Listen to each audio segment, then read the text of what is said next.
Does anybody want to hear a big introduction about who he is? Great. We want to welcome John Kennedy, Senator Kennedy. We are so privileged to have him tonight. We had a great luncheon for him today. He's the most outstanding speaker we've ever had here. So welcome to you and thank you for coming.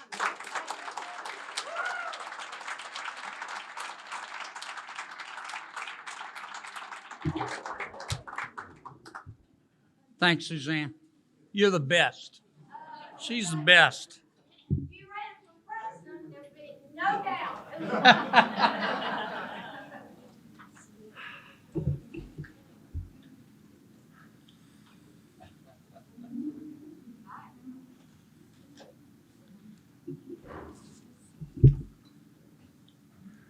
A priest and a rabbi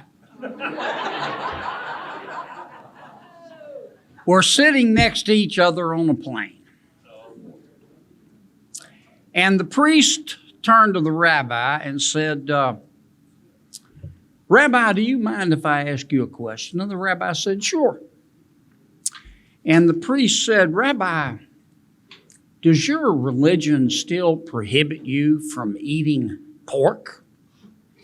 And the rabbi said, yes, Father, it does. So the priest and the rabbi thought about that for a second. And the priest looked at the rabbi and said, Rabbi, I've got to ask you another question. Have you ever eaten pork? And the rabbi said, yes, Father, one time. One time before I entered synagogue, I ate a ham sandwich. So the priest and the rabbi sat back and they thought about it for a while. And then the rabbi leaned over to the priest and said, Father, I got to ask you a question now. And the priest said, sure. And the rabbi said, Father, does your religion still require you to be celibate? And the priest said, yes, Rabbi, it does. So the rabbi said, look, I don't know how to do this, but have you ever, been with a woman, Father? And the priest said, yes, Rabbi, one time before I entered the priesthood, I succumbed to the pleasures of the flesh. So the priest and the rabbi thought about that for a while, and then the rabbi leaned over and said, Father, it beats the hell out of a ham sandwich now.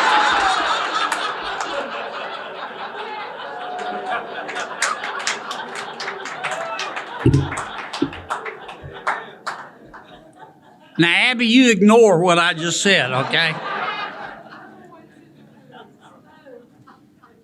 Look, it is an extraordinary pleasure for me to be here. As I was telling some of you at lunch today, I'm just so happy to be out of Washington and back in America. But I am incredibly happy to be in Florida. My wife's family, I sort of grew up here, not literally, but my wife's family has had a place down in Dune Island since the 1970s. So I've been coming down here off and on for a long time and just watching the tremendous growth and your tremendous self-government. Florida, I was thinking last night on the plane coming down, Florida and Louisiana have some things in common. Florida's a little bigger than Louisiana, of course. But we were both admitted to the Union in the 1800s. Both states have two Republican senators. In fact, one of yours, Rick Scott's coming up for re-election this time, a good man. Both Florida and Louisiana love the United States of America. There are some differences between Louisiana and Florida.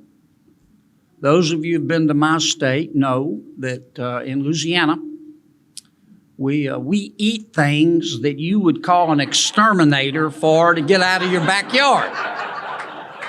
But we know how to cook them. But I really do appreciate you having me.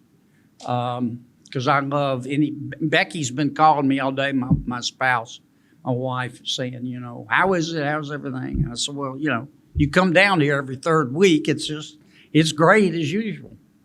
But I'm going to drive back tonight. Sunday, don't forget, guys, Sunday's Mother's Day. And so I'm going to drive back tonight, and assuming that Becky has not changed the locks on me, we're going to celebrate Mother's Day, and then I'm going to go back to Washington, D.C. I wanted to spend just a few minutes talking to you about what I believe. And then, if it's okay, I'll take a few minutes for questions. That's okay. I believe that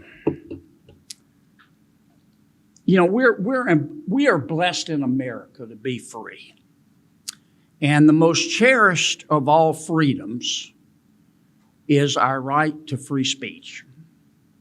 You are not free if you can't say what you think. You are not free if you cannot say what's on your mind. You're not. All the other freedoms they're important, but they don't matter if you can't say what you think. And I try to do that. I do, and I encourage you to. So I believe first that it's important to say what is on your mind. Now, how can I put this? Well, it is true. It's important. Now, that when I say what's on my mind, that makes some people mad. I know that. But I really try. I don't hate anybody. I'll talk about that more in a second. But you know, I try not to worry. You can't. I try not to worry about what anybody thinks about me. Except dogs. I really like dogs. That's important to me. I'm a big dog guy. Some of my friends sometimes will say, Kennedy, you know, we read this stuff about you on social media. How do you sleep at night knowing that some people hate you? And I tell them, with the fan on, you know? Because in my business, that's how you know whether you're doing your job. If you're making the right people mad. So you may agree with me tonight in terms of what I believe. You may disagree. Either way, that's cool. This is America. Cherish that freedom.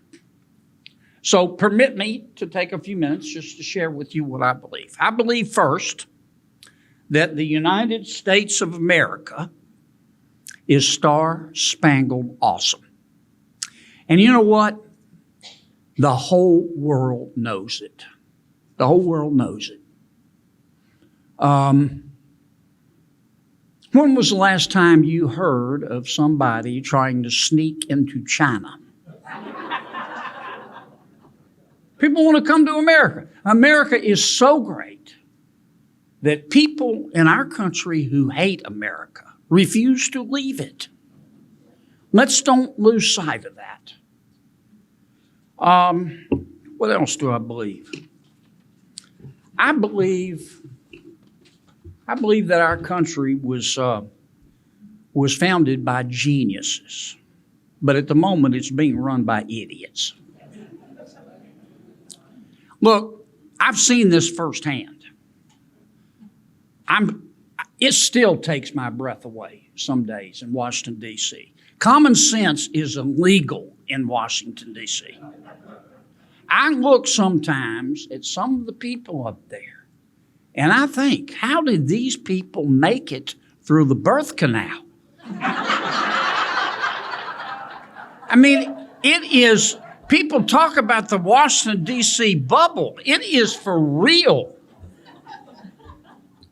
I believe that Republicans are not perfect, but the other side is crazy.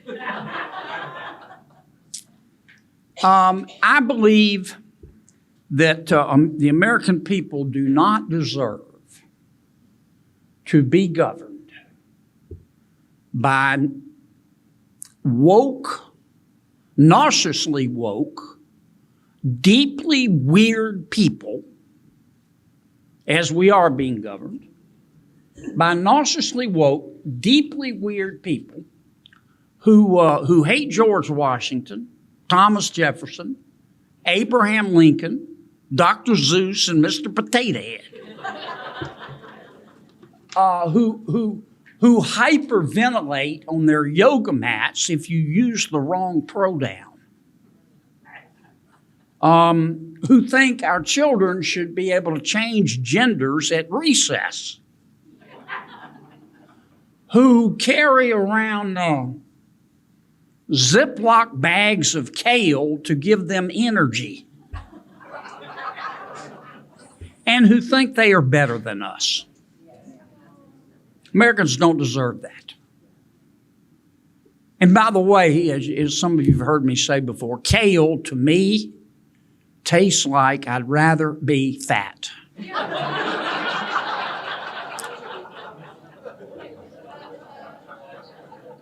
In fact, if you like kale, God bless you. But in fact, if you're cooking kale, if you're, heating it up, if you mix a little olive oil with the kale, it makes it easier to throw into the trash, okay?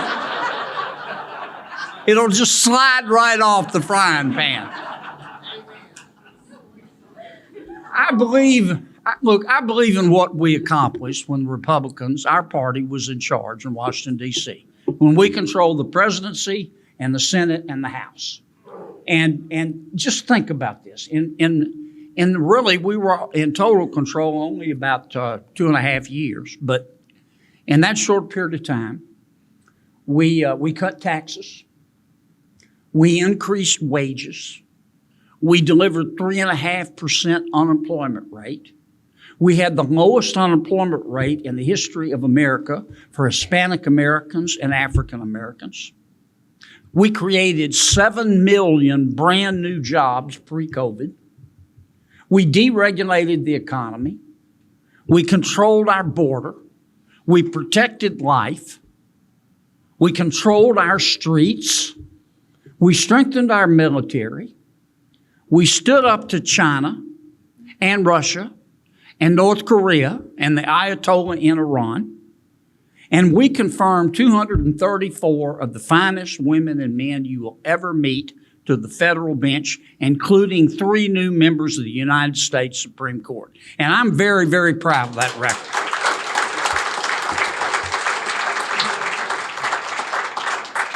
And we can do it again. We can do it again when we have the opportunity, and we will.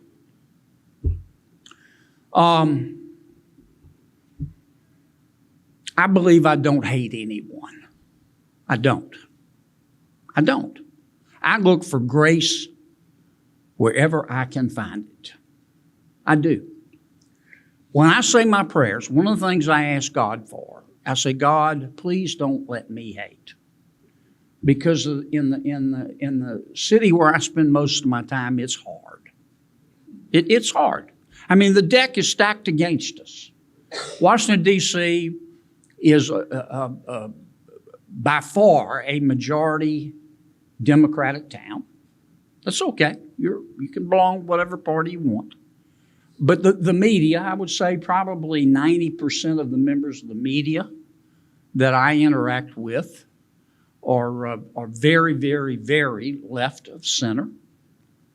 And as I was also saying at lunch, everybody laughed, but I meant it. There are times in the morning when I live in a little overpriced Capitol Hill apartment about a block from the Capitol. I rented it furnished. It's kind of early Salvation Army, but works fine for me. But there are mornings when I leave my apartment, I'm walking over to the Capitol, and I give myself a little pep talk, and I say, Kennedy, today you're going to follow Jesus, and by 10 o'clock, I still want to follow Jesus, but I want to slap the hell out of somebody, okay? So it's hard, and I constantly remind myself, don't hate. And I don't hate anybody. The senators are together a lot. We know each other well. I don't hate a single one of my colleagues. So I say that because I want you to understand the context in which I'm about to make this statement. Let me say it again. I don't hate anyone. For that reason, I say this very gently. The Biden administration sucks. I mean, it does. I wish it didn't. But the president, bless his heart, he has mismanaged Congress. He's mismanaged COVID. He's mismanaged the economy. He's mismanaged inflation. He's mismanaged crime. He's mismanaged the border. He mismanaged Afghanistan. The president's in charge of Afghanistan while COVID is going on. The Taliban got Black Hawks. Unvaccinated Americans got fired. The president, he's embraced cancel culture. He has forfeited America's energy independence. What else? And that's important because we produce more energy than we can possibly consume. And if the president would allow us, we could help some of our friends in other countries. And it doesn't give me any joy to say that, but that's the president's record. And it's been spectacularly awful. And for 2 years, God bless him, for 2 years, he's been pushing on a door that is clearly marked pull. And I want to say to him, Mr. President, because I've met with him, not a lot, but I've spent time with him, and he is a nice man. But I just want to say to him, Mr. President, don't be offended, but you got to try harder not to suck. I mean, you just got to do better. What else do I believe? I believe the best social program is a job. The best social program is a job. If you don't have a job, if you can work. If you don't have a job, you're not healthy, you are not happy, and you are not free. Those who can work should work. Now, the American people, we are the most generous people in the entire world. We are. In our country, if you're hungry, we feed you. If you're homeless, we house you. If you're sick, we'll pay for your doctor. They don't do that in other countries. They'll let you die in a ditch. But in America, we're different. And this money doesn't just fall from heaven. We thank heaven for it. You pay in taxes. We all help people less fortunate than we are. And I support that. But if you can work, you should work. Because these programs, they're expensive. And these programs were meant to be bridges, not parking lots. I believe that if you worked hard in your life and you earned it, you should get to keep most of it. Why? Because you earned it. You didn't steal it. You earned it. And I have never understood. There's this attitude in Washington that makes no sense to me. If you want to keep, we all pay taxes. We know that. We need to. It's the price you pay to live in an organized, civilized society. But if you want to keep most of what you earned, they call you greedy. But when people want to take what you earned and give it to somebody else and you call them greedy, they go, no, you're the greedy person. It just makes no sense to me. Here's a secret. Here's why Congress runs deficits. Congress does not run deficits because we tax too little. Congress runs deficits because we spend too much. And if we keep going at the rate that we are going, we're going to have to change the name of the Department of Treasury to the Department of the Debt, because there's no longer any treasure there. I believe that all life is precious. And I say to those, and I know that abortion is a difficult issue. We have been discussing it as human beings for thousands of years. On some things we can probably agree, on some things we would respectfully disagree. But I still believe, and I bet you do too, that all life is precious. And I say shame on those people who actually celebrate. They do. They celebrate abortion. I'm proud of this. I believe that the Republican Party is the party of parents. Why is that? Because I think we understand much more so than our Democratic colleagues. How can I put this? If you don't love your child's not going to stop loving you. Your child is going to stop loving himself. We don't just pass on to our children our genes. We pass on to them our values. And that's a big part of the problem in America today. A lot of people don't like to talk about it, but it's a big part of the problem.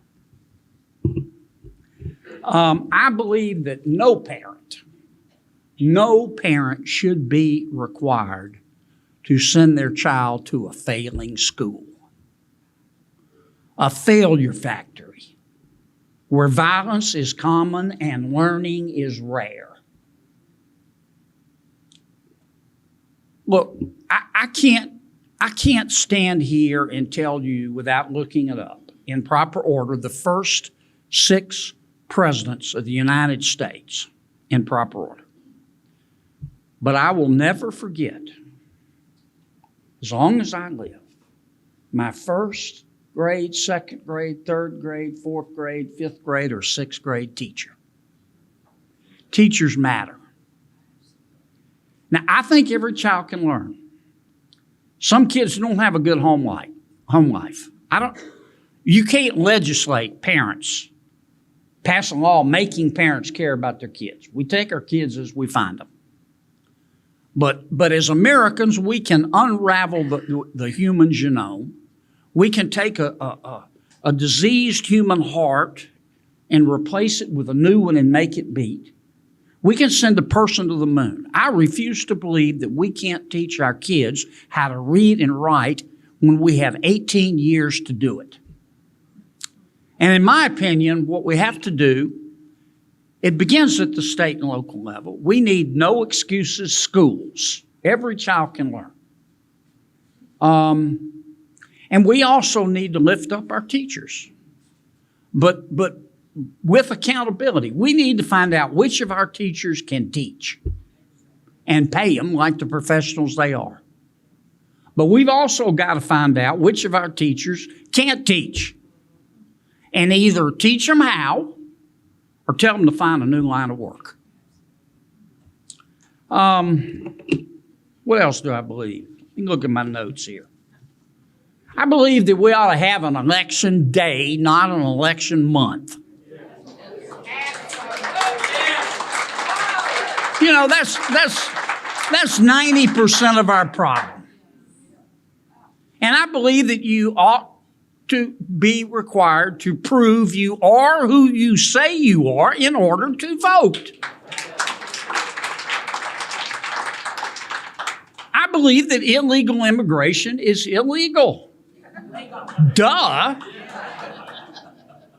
I mean, unless you peaked in high school, you know that. And I don't understand why President Biden doesn't know that. I believe that if gun control laws worked, and Lord, we've got plenty of them. You can take all our gun control laws and stack them up here and stand on them and punch through that ceiling. But if gun control laws worked, Chicago would be Mayberry. And it's not. It's the world's largest outdoor shooting range. And Chicago has the most stringent gun control laws maybe in the world.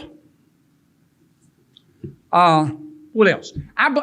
Here's one. I believe, I've been watching the news like you have over the last year or two. I believe we're going to have to get some new conspiracy theories. because all the old ones turned out to be true. I mean, think about it. You know, look at Twitter. Elon Musk, he didn't buy a company, he bought a crime scene.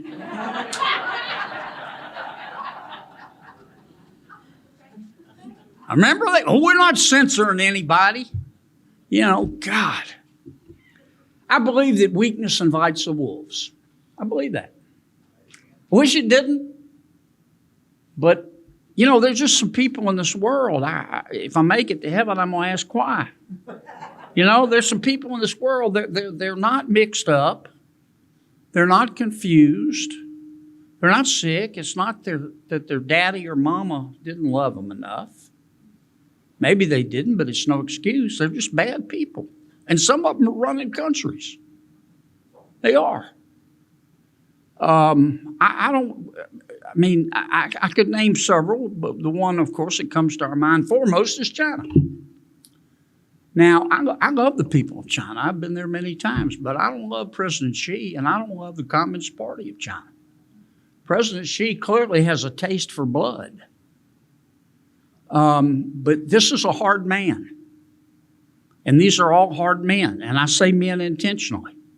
You don't see any females in the Politburo of the Communist Party in China. And he understands. I have looked senior Chinese officials in the eye. They understand strength. Weakness invites the wolves. Peace through weakness never works. It doesn't. I don't want a hot war. I don't want a cold war. All I want from China is to be a responsible member of a stable world order. But we're not going to achieve that with hugs and hot cocoa. We're not. What else? I believe that exercise makes you look better naked.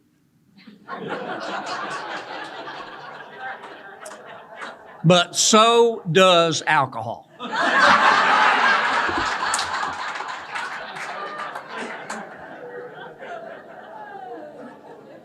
Okay, that's enough. You guys, now, let me say a word about race, okay? Let me say a word about race. We're not supposed to talk about race anymore. I don't see how we can be in a big, wide, open, diverse country if we can't talk about what we have in common and our differences and talk about different cultures and different skin colors. I believe that America's not perfect, but we're good. Now, we have to face history and reality. America caught the disease of slavery. We did. But we beat it back. And after we beat it back, we passed civil rights law after civil rights law after civil rights law. We passed, let's see, I wrote them down. We passed civil rights laws in 1866, 1871, 1875, 1960, 1964, 1968, 1990, and 1991, and there's some I probably left out. And the truth is that we should celebrate the racial progress we've made in this country. And the truth is, with some exceptions, we all know there are exceptions. But what most Americans don't think that much anymore about race. They think about character. Because they understand that souls have no color. And they understand that, as my people back home would put it, to a bear, we all taste like chicken. But some of my Democratic colleagues are just obsessed with race and gender and sexuality. And they put people in these categories and they assign you a status. All white people are racist, they say. All women are oppressed. All people of color are victims. That's true of some people. in those categories, but you can't just look at a person and tell everything about that person by what you see. I mean, what planet did these people parachute in from? I'm almost done. Then I'm going to take questions. I believe that have y'all been to Arlington National Cemetery? I have. It's unbelievable. If you haven't, go. If you've been once, go a second time. I believe that Arlington National Cemetery contains 400,000 reasons why you should stand your ass up for the national anthem.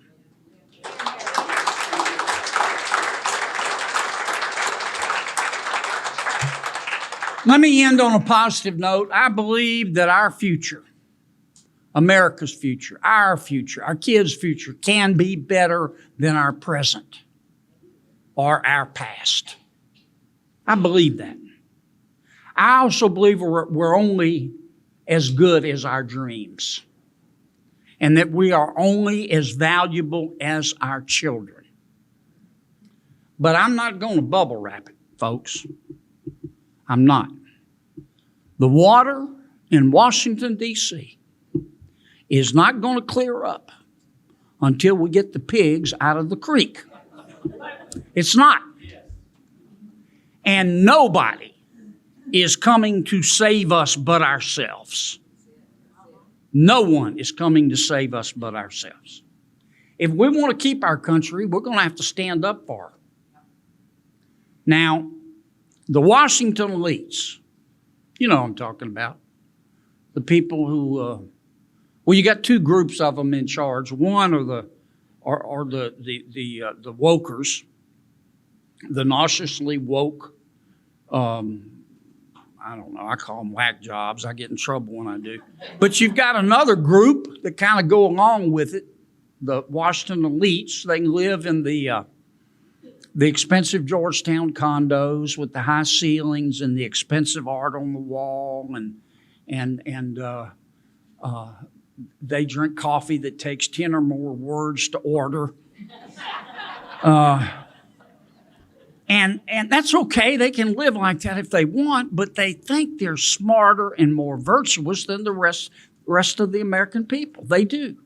They think they're so smart and so virtuous. And President Biden has put them all in positions of power that we should all just do what we're told, because they know how to run our lives better than we do.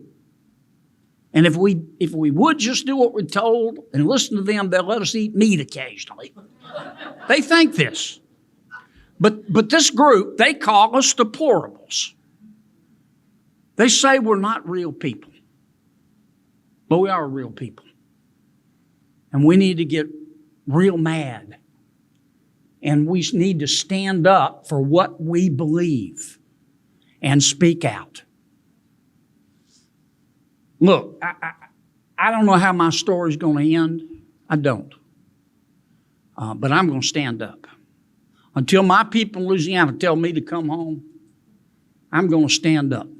I don't know how my story's going to end, but I'll tell you this. Nobody will ever say Kennedy quit. Thank y'all.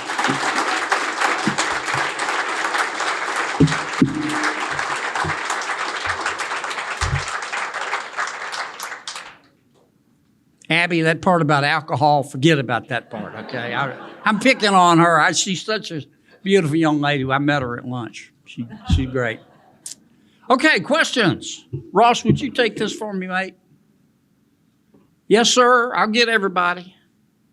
Where's that coffee, mate? Go ahead. Yes, sir. You don't have to stand up. You can if you want to. Okay. Do I need to back up?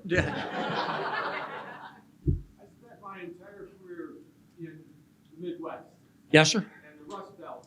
And to survive, we had overhead cut after overhead cut after overhead cut. We had 20% cuts, 10% cuts. It went on, and that was forever. When is the government, instead of raising the debt limit, going to start laying off some of these bums? You know, Every major successful company in America, and we've got a bunch of them, knows how to modernize and downsize when it needs to, or they die. And it is a very good question. Why can't government? I'll tell you one of the reasons. It is in Washington, D.C., the Democrats have made it easier to divorce your spouse than to fire somebody. That's true. Now, the numbers are the numbers. I'm not going to take you through it, but we have now reached a point in America when we are borrowing more than we're producing. And unless you were in the quad playing Frisbee during Econ 101, you know that leads to inflation. I'm very proud of Speaker McCarthy and Majority Leader Scalise. President Biden, without a plan of his own, dared him and said, well, the House is pretty even. We have a majority, but only slight. And McCarthy and Scalise cannot put together a plan. Well, by God, they did.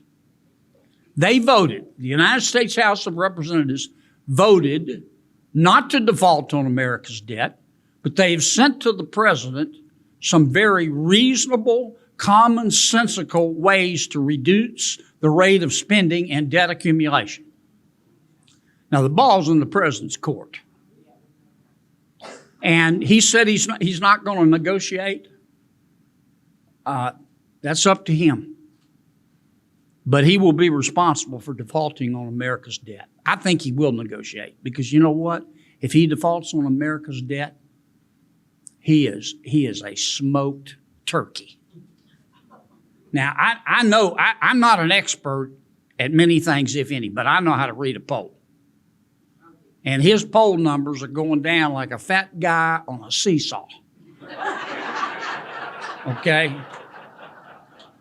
And he can read a poll too. So we'll see who blinks first. Yes, ma'am. How are we going to win 2024 without being legal? Yeah. Right question. Well, let me say this first. I don't know who's going to be president of the United States. I don't. I mean, when the press asks me, I'll tell them, here's my prediction. The experts will be wrong. They always are. But that's way above my pay grade. And it's a long way until the election. What I'm spending a lot of my time doing is trying to take back the United States Senate. And I'm going to be spending a lot of my time in raising as much money out as I can to help our candidates in five states only. These are the battleground states. West Virginia, Ohio, Montana, Nevada, and Wisconsin. I would add Arizona, but I don't understand Arizona anymore.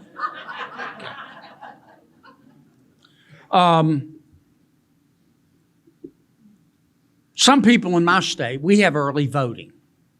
I got to tell you, I hate early voting. But my people love it. And the legislature passed it. So I say, let's go work as hard to get the early vote as we do to get the election day vote. But whether you vote early, whether you vote by mail, whatever your legislature decides is legal, because that's who gets to make the decision, our legislature. Let's have an election day, Yes. not an election month. If you do a mail ballot, fine if the legislature says, but it's got to be in and counted. Because that's where we get in trouble. No matter who wins, the loser, if it takes a month, is never going to accept the results completely. And I think that's where we've been going wrong. I do. And I also believe, as I said, it's perfectly reasonable to me to say you got to prove you are who you say you are to vote. Absolutely. Who else? Let me get somebody here, and then I'll come back to you, sir. Yes, sir. Yes, sir. I spent a lot of much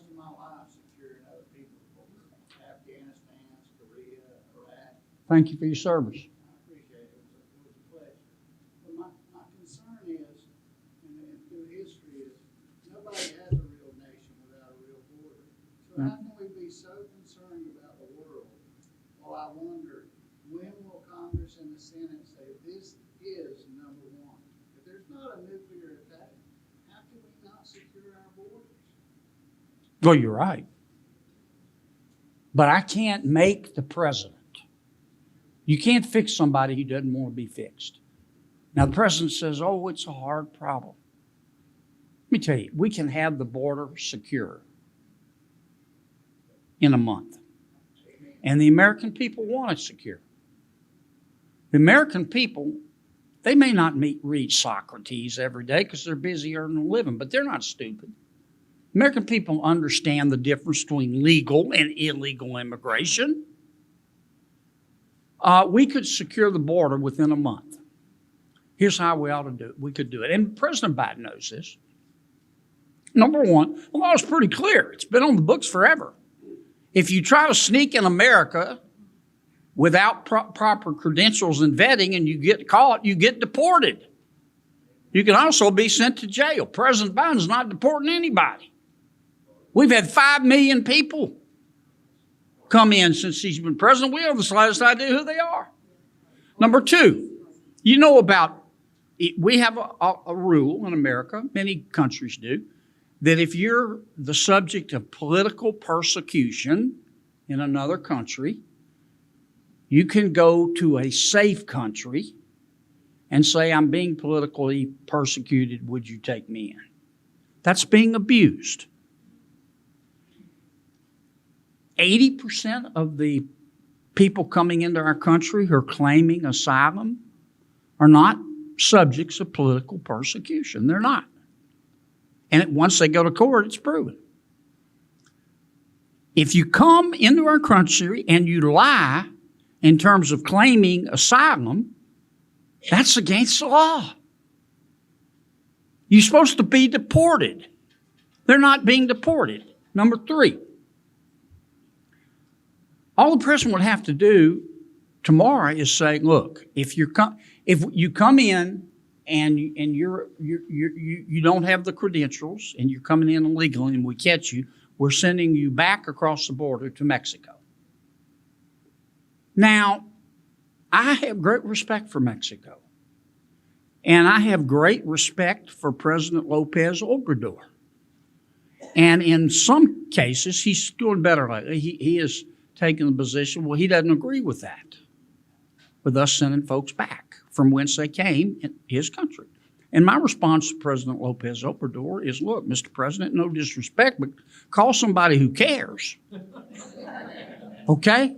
They're coming through your country into ours illegally. We're not sending them anywhere. We're just saying you're not coming in. Number four, most countries have what's called a safe third country policy. If you're coming, let's say, from Venezuela, Maduro is sending a lot of his people to America.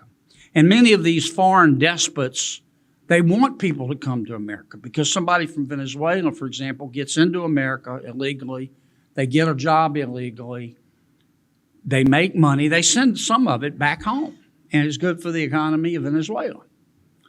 But most countries have a safe third country policy where it says, look, if you say you're a political refugee, you have to seek asylum status in the first safe country you get to. So if you're in Venezuela and you come into, let's say, Guatemala, that's where you have to seek asylum. You don't get to pick and choose. You can't say, nope, I think I'm going to come on into America. All the president would have to do is say, our new policy is that you seek asylum status in the first safe country. And this problem would be solved. And it's nothing new because that's what we were doing when President Biden took office. But here's what's going on. The President Biden, he believes in open borders. I mean, nobody's this incompetent, right? And the people that he's put in charge, they believe that vetting people at the border is racist. Every other country I know of thinks it's prudent.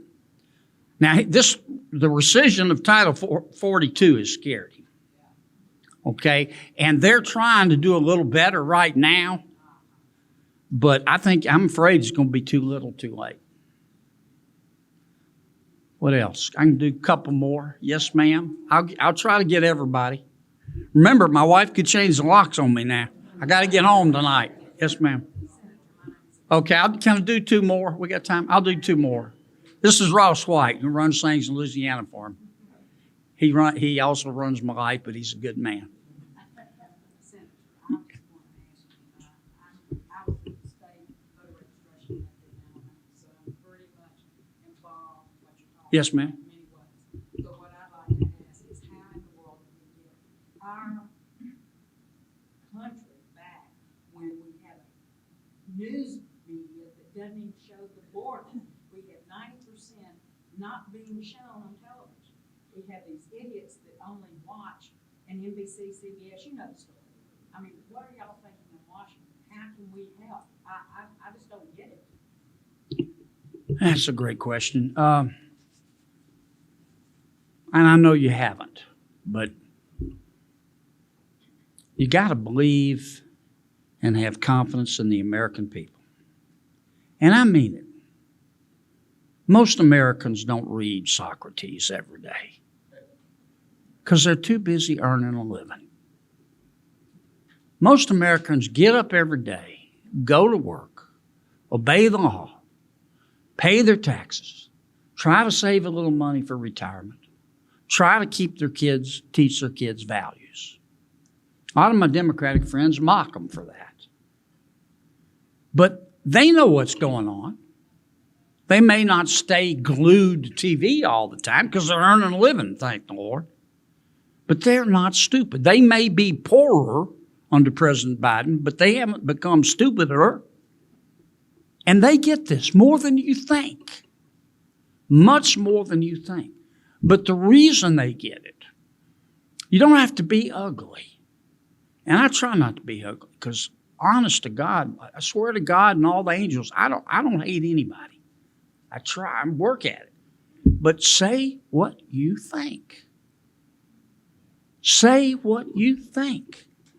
And it gets through. You know, the border mess started 2 years ago, as soon as President Biden took office. And there was one cable station that covered it. It was Fox. But they kept pounding and kept pounding. And we as senators, we kept going down there. And of course, a lot of the other TV stations would follow us down there. And we kept publicizing it. I got in late last night and I turned on the TV. It was on CNN. You know what they were talking about? The border. It's cut through. You've got to be relentless. You've got to be relentless. You got to say what you believe. Yes, sir. I returned today from the National Security Forum at Maxwell Air Force Base. Okay. For the week. That's great. And they were discussing, the Secretary of Defense was there, discussing how that China has outpaced us with planes, trains, and automobiles, so to speak. Our ships, our submarines, our fighting jets. Then I go to bed 2 days ago, wake up and find the Department of Defense budget for 2024 is halted. That was supposed to go into effect yesterday. Right. Until McCarthy and Biden speak, supposedly today. So we know we're behind the curve. We're playing games on Capitol Hill. What we to do? Okay.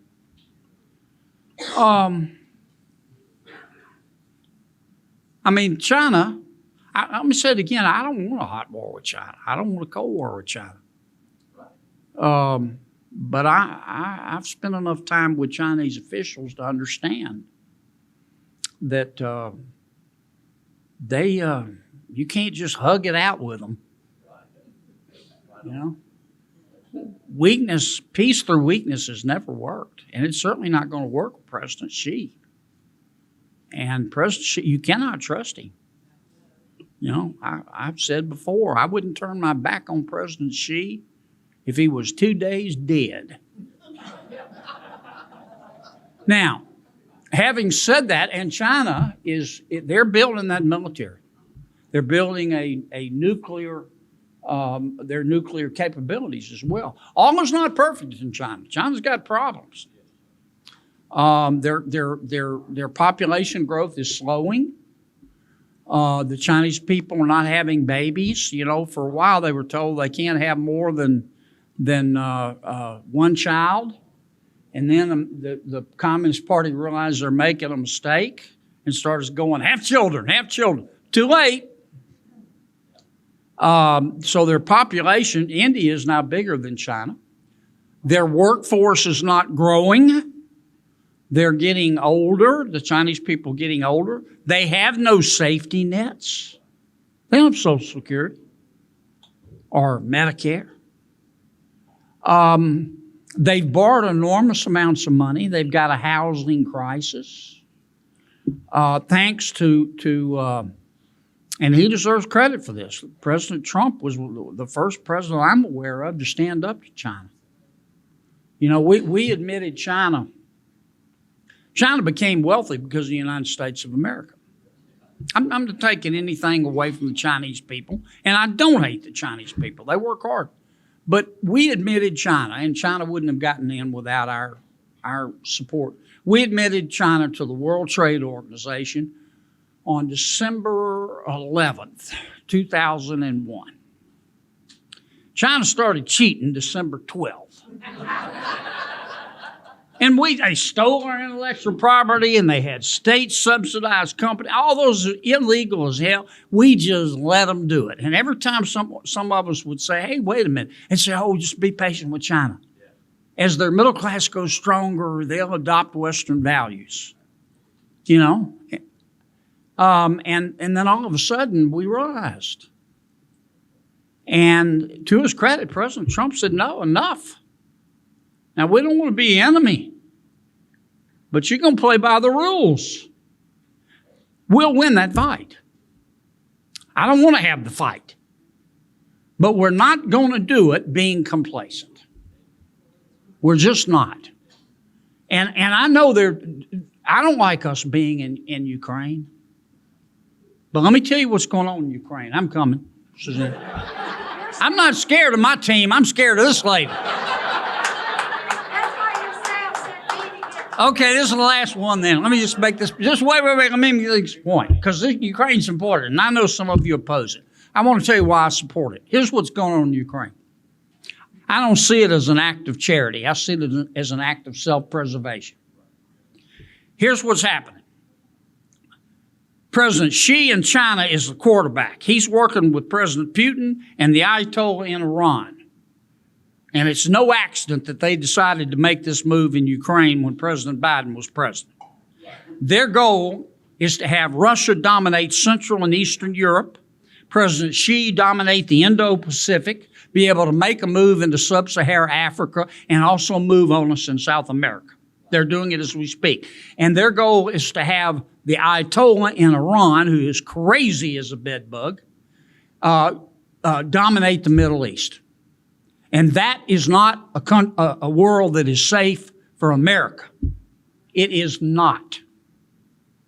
It is not. Now, I believe in talking and diplomacy, but so many of President Biden's diplomats, we're in the middle of a prison fight, and they want to quote Socrates. And that's why I support. What we need to do in Ukraine is stop screwing around. Give Ukraine what it needs. Let them take back some of their territory. Putin will run like a scalded dog and sue for peace. We can negotiate a good deal, and Putin will not survive it because he has destroyed Russia, made them a pariah throughout the world as long as he's there. But what I don't understand is the Biden administration is sort of like, well, we don't want to win, but we don't want to lose. Guys, I gotta go. Listen, I thank you for having me. Thank y'all.